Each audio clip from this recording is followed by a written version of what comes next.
TDP అధినేత చంద్రబాబును తన కుమారుడి వివాహానికి షర్మిల ఆహ్వానించారు. హైదరాబాద్లోని చంద్రబాబు నివాసానికి వెళ్లిన షర్మిల కుమారుడు రాజారెడ్డి పెళ్లికి చంద్రబాబు కుటుంబాన్ని ఆహ్వానించారు. అనంతరం ఆమె మీడియాతో మాట్లాడుతూ ఆసక్తికర వ్యాఖ్యలు చేశారు. వైఎస్ రాజశేఖర రెడ్డి మనవడు రాజారెడ్డి పెళ్లి జరుగుతున్న తరుణంలో చాలా మంది రాజకీయ నాయకులను పెళ్లికి ఆహ్వానిస్తున్నాం. ఇందులో భాగంగానే చంద్రబాబు గారిని కూడా పెళ్లికి వచ్చి మరి వధూవరులను ఆశీర్వదించాలని కోరడం జరిగిందన్నారు. చాలాసేపు రాజశేఖర రెడ్డి గురించి, వారి స్నేహం గురించి, వారి రాజకీయ ప్రారంభ దశలో జరిగిన ప్రస్థానం గురించి చంద్రబాబు అన్ని గుర్తు చేసుకున్నారు. నాకు గుర్తు చేశారన్నారు. ఇద్దరం చాలాసేపు మాట్లాడడం చాలా సంతోషం అనిపించిందన్నారు. పెళ్లికి వచ్చి నూతన వధూవరులను ఆశీర్వదిస్తారని మాటిచ్చారు. మా మధ్య చర్చలో ఎక్కువగా రాజశేఖర రెడ్డి గారి గురించే ప్రస్తావించారన్నారు. రాజశేఖర రెడ్డి గారి మనవడు వైఎస్ రాజారెడ్డి గారి పెళ్లి జరుగుతున్న సందర్భంలో చాలా మంది ఇన్వైట్ చేస్తున్న రాజకీయ నాయకుల్ని, అందులో భాగంగానే చంద్రబాబు గారిని కూడా పెళ్లికొచ్చి వాళ్ళని ఆశీర్వదించాలని కోరడం జరిగింది. చాలాసేపు రాజశేఖర రెడ్డి గారి గురించి, వాళ్ళ ఫ్రెండ్షిప్ గురించి, వాళ్ళ రాజకీయ ఇనిషియల్ ప్రస్థానంలో జరిగిన విషయాల గురించి అన్నీ గుర్తు చేసుకున్నారు. మాకు గుర్తు చేశారు. చాలాసేపు మాట్లాడడం చాలా సంతోషం అనిపించింది. వచ్చి ఆశీర్వదిస్తామని మాటించారు.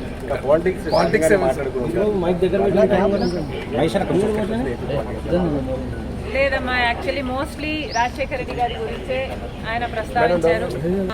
ఇనీషియల్గా వాళ్ళు రాజకీయాలు మొదలు పెట్టినప్పుడు వాళ్ళిద్దరూ కలిసి ప్రయాణం చేశారు. పొద్దున్న నుంచి సాయంత్రం వరకు వాళ్ళు కలిసే ఉన్నారు. జీప్లలో కలిసి తిరిగారు. ఇలాంటివన్నీ ఢిల్లీకి వెళ్ళారు. అప్పుడు చీఫ్ మినిస్టర్కి వాళ్ళిద్దరు కలిసి చేసిన ప్రయత్నాలు అయితేనేమి, ఇలాంటివన్నీ చెప్పుకుంటూ వచ్చారు.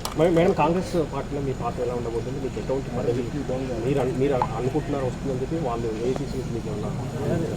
కాంగ్రెస్ పార్టీ ఏ పదవి ఇవ్వాలి, ఏ బాధ్యతలు ఇవ్వాలి అనేది కాంగ్రెస్ పార్టీ ప్రెరోగేటివ్. కాంగ్రెస్ పార్టీలో because it is the largest secular party చేరడం జరిగింది. రాహుల్ గాంధీ గారు ప్రధానమంత్రి అయితేనే మన దేశానికి మంచి జరుగుతుందని, కమ్యూనల్ వైలెన్స్లు తగ్గుతాయని రాజశేఖర రెడ్డి గారే రాహుల్ గాంధీని ప్రధానమంత్రిని మనస్ఫూర్తిగా చేసుకోవాలి అనుకున్నారు. కాబట్టి అదే జరగాలి, అది జరిగితేనే మన దేశానికి మంచి జరుగుతుంది అని చేరడం జరిగింది. ఇంకొకసారి చేరిన తర్వాత వాళ్ళ చేతుల్లో మనం పెట్టుకున్న తర్వాత వాళ్ళు ఎలా ఆదేశిస్తే అది నమ్మకంగా చేయాల్సి ఉంటుంది. ఈ అన్ని రాజకీయాలు ఎట్లా డెవలప్ అవుతాయి, నాకు ఏ బాధ్యతలు ఇస్తారు అన్న దాని మీద డిపెండ్ అయి ఉంటుంది. So we should all wait and see.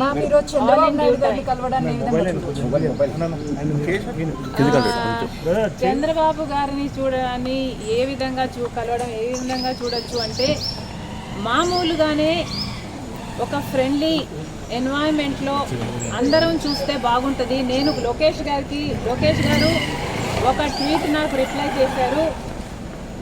ఆ సందర్భాన్ని కూడా రాజకీయంగా చూడకండి. చంద్రబాబు గారికి ఒక క్రిస్మస్ కేక్ మాత్రమే పంపడం జరిగింది. ఒక కేకే కదండి, ఆ కేక్ అంటే మేడం ఇప్పుడు మేడం ఈ చర్చ అంటే ఏంటంటే, ఆ కేక్ కూడా మేము ఒక చంద్రబాబు గారికే పంపలేదు. ఇక్కడ కేటీఆర్ గారికి, కవిత గారికి, హరీష్ రావు గారికి, ఇట్లాంటి వాళ్ళకు కూడా పంపడం జరిగింది.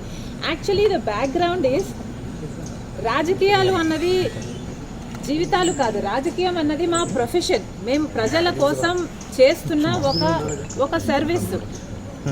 ఆ క్రమంలో మేమందరము ఒకరిని ఒకరు మాటలు అనుకుంటుంటాం. మేము రాజకీయ ప్రత్యర్థులం కాబట్టి అనుకోవాల్సి వస్తుంది, అనాల్సి వస్తుంది. అలాంటి బిటర్ని ఒక పండగ వస్తేనో, ఏదైనా పెళ్ళి వస్తేనో వాళ్ళకు ఒక కేక్ పంపిస్తే ఆన్ అ ఫ్రెండ్లీ నోట్, పర్సనల్గా బిటర్నెస్ ఉండకూడదు, అందరం ఫ్రెండ్లీగా ప్రజల కోసం పనిచేయాలి అన్నది కాన్సెప్ట్. ఇప్పుడు కూడా చంద్రబాబు గారిని పెళ్లికి మాత్రమే పిలవడానికి వచ్చాము. ఇది పొలిటికల్ కానే కాదు. చంద్రబాబు గారు ఒక తెలుగుదేశం పార్టీకి నాయకుడు, నేను కాంగ్రెస్ పార్టీలో ఒక కార్యకర్తను. మాకు రాజకీయంగా ఏ లావాదేవీలు ఉండదో, ఉండకూడదో, ఉండబోవు కూడా. రాజశేఖర రెడ్డి గారు కూడా తన సొంత పిల్లల పెళ్లిళ్ళకు కూడా చంద్రబాబు గారిని ఇన్వైట్ చేయడం జరిగింది. చంద్రబాబు గారు కూడా రావటం జరిగింది, మమ్మల్ని ఆశీర్వదించడం జరిగింది. ఇదేమీ వింత కాదు, విచిత్రం కాదు. సో దీన్ని ఒక ఫ్రెండ్లీ ఎన్వైరన్మెంట్ తో చూస్తే అందరికీ రాజకీయాల్లో షర్మిల పాత్ర ఉండబోదా?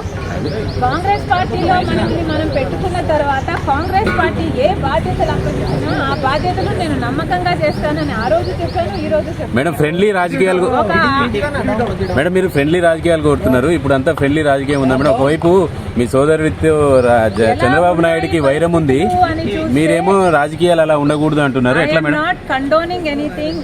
ఇలా ఉన్నాయి రాజకీయాలు అని నేను మీకు చెప్పనవసరం లేదు, మీ అందరు కూడా చూస్తున్నారు. కానీ ఫ్రెండ్లీగా ఉండాలి. మనం అందరము కూడా ప్రజల కోసం ఉన్నాం. ఏ వేదిక అన్నది ప్రజలకు తెలుసు. ఏ ప్లాట్ఫామ్ని మనం ఎంచుకున్నా, ఏ పార్టీని మనం ఎంచుకున్నా ఉన్నది మాత్రం ప్రజల కోసం. సో ప్రజల కోసం నమ్మకంగా పనిచేద్దాం. పార్టీలు ఉన్నది, లీడర్లు ఉన్నది ప్రజల కోసం, స్వార్థం కోసం కాదు అన్నది నా అభిప్రాయం.